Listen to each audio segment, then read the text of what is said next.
Nvidia gaming నుంచి global AI నాయకత్వం వరకు. డెన్నీస్ కేఫ్లో ముగ్గురు ఇంజనీర్లు కూర్చున్నారు. చేతిలో కేవలం 45 జినన్లు, కాని దృష్టిలో భారీ కళ. వారే ఎన్విడియా స్థాపకులు.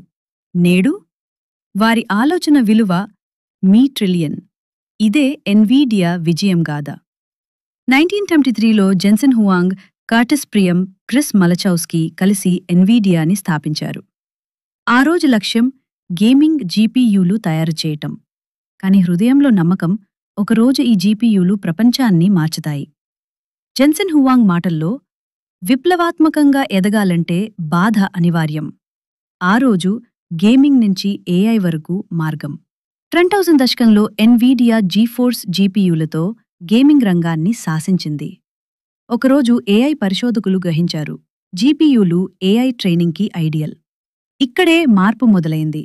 జీపీయూలు మేం ఊహించని రీతిలో ఏఐలో రెవల్యూషన్ తీసుకొచ్చాయి. ఏప్రిల్ లీ జీపీయూలు ఇప్పుడు సెల్ఫ్ డ్రైవింగ్ కార్స్ నుంచి చాట్ జీపీటీ వరకు ప్రతిదీకి గుండెలాంటివి. H100 జీపీయూలు OpenAI, Google, Microsoft, Meta వంటి టెక్ దిగ్గజాలు ఉపయోగిస్తున్నాయి.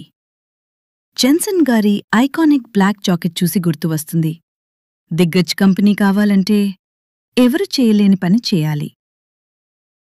2020లో ఎన్విడియా విలువ $209 బిలియన్, 2024లో $3.3 ట్రిలియన్ మార్కెట్ క్యాప్. ఇది కేవలం జీపీయూ కంపెనీ కాదు, ఇది ఏఐ యుగాన్ని నిర్మించిన బ్రెయిన్. విజన్ ఉండాలి, కష్టపడాలి, ఫ్యూచర్ కోసం ముందే ఆలోచించాలి. మీ దగ్గర రీసోర్సెస్ లేనివి ఉండవచ్చు, కానీ ఓ దార్శనికత ఉన్నట్లయితే మీరు కూడా ప్రపంచాన్ని మార్చగలరు. ఈ వీడియో మీకు నచ్చితే లైక్ చేయండి, షేర్ చేయండి, సబ్స్క్రైబ్ చేయండి. ఈ విధమైన ఏఐ ఇన్స్పిరేషనల్ స్టోరీస్ కోసం ఇది మీ channel AI Telugu hype trend days.